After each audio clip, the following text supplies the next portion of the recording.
Alright, so the generator did a good job. We were without power for about 4.5 days, so I'm getting ready to change the oil and put her back in the garage. So I got the 15 millimeter, I got my little pan, and then I like to use Rotella for everything. I use Rotella in my big block Camaro, so I think it'll be just fine for the generator.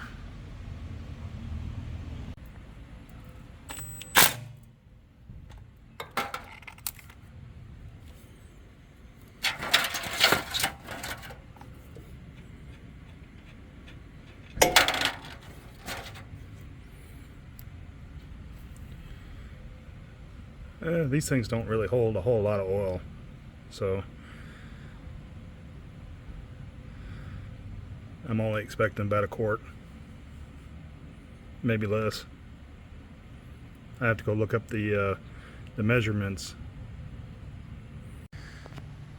I use a wedge to kind of tilt it up a little bit so I get the extra oil. Still draining. So I'm using my wrench to tighten it back up. Yeah, doesn't need a whole lot of torque. I believe that base is aluminum too.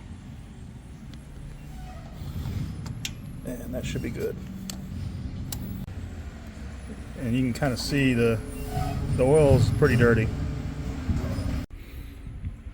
So I filled her up, and you can kind of see the level that it should be.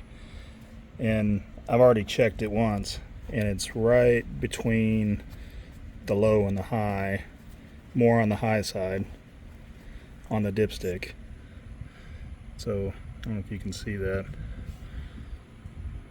but it's about 3/4 of the way up to the high, and I'm okay with that.